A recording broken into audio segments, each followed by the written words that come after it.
guys are Varroa pros. You understand why it's important, what you're going to do about it. Hopefully here, we're kind of running out of time, but I'll definitely show you the powdered sugar dusting, just to give you one tool. Powdered sugar dusting is really nice in that it knocks down the phoretic mites immediately. Gets them off of there. Second thing why it's nice is you can do a 10-minute mite count with a screen bottom board, and that will give you a pretty good indication of what's going on in your colony. I put this field day packet together for you guys, and this is directly off of Randy Oliver's Scientific Beekeeping.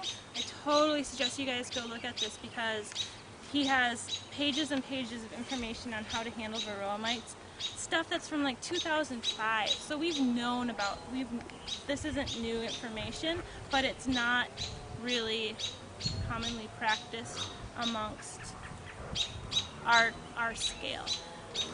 Just share one thing quick with you guys. I was working with a good beekeeper friend of mine. She runs about 40 colonies up in Maple Falls, and I said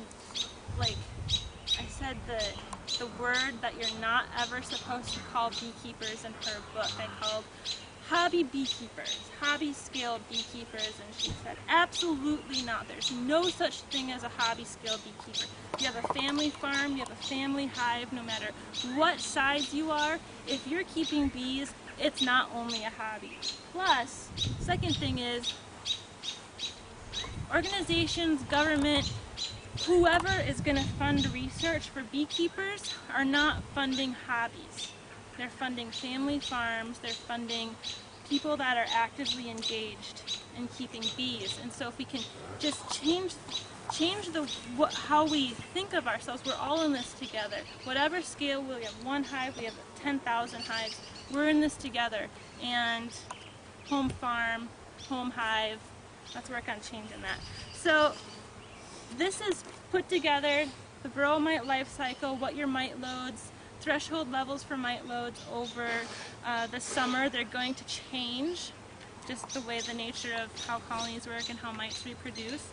So definitely take a look at this. And it gives, do you guys know what I mean by when I say threshold levels? Is that, okay, cool. Threshold level, if it gets above that level, you need to treat for mites. Well, we know what the term means. What is a threshold? Okay, yeah. Okay, so varroa mites, they suck the hemolymph, the blood of the bees, and through injecting their little suckers, they release an enzyme that actually suppresses the bee's immune system.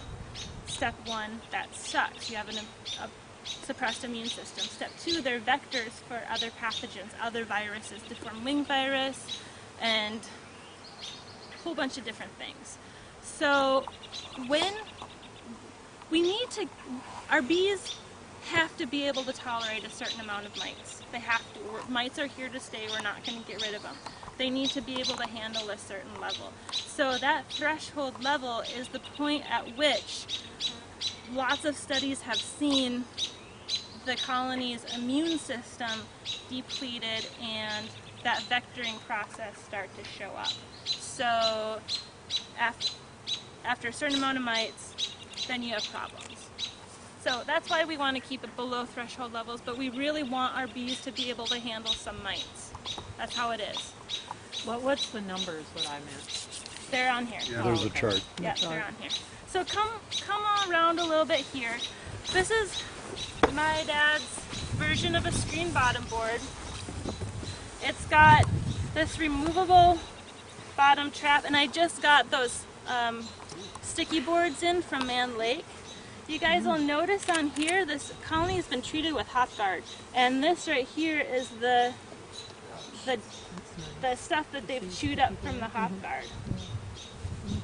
So you can pass this around, try and find mites. I counted 30 some on there this morning. And then another neat feature of this, so I put them together before I kind of painted them shut. So I'm not Yeah. Anyway, this has a removable screen as well, so the screen isn't built into the hive body or the bottom board like that is.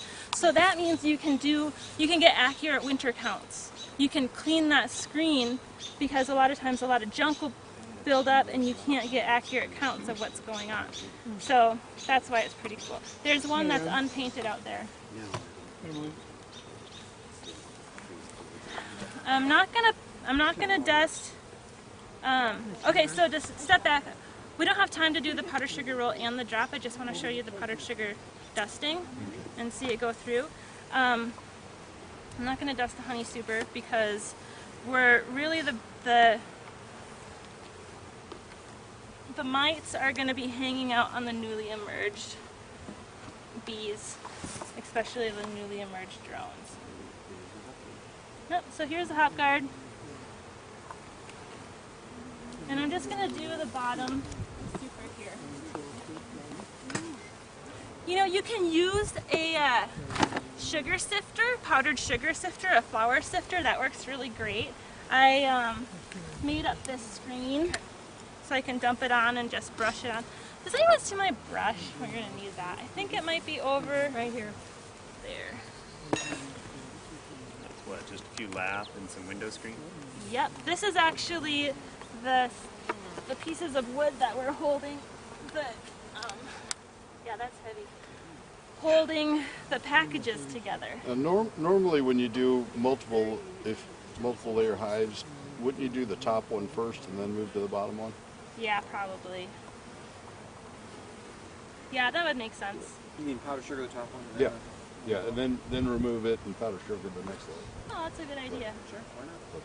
Yeah, because then it's going through. It's not a whole lot of powdered sugar, so it's not going to make a huge amount of difference. So we'll stick that on. Hey Jody, Yeah, a lot of these guys, the mites have blown off, I think. they've blown off. Yeah, because I'm not seeing any 36 on them. Or maybe it was that colony that got 36.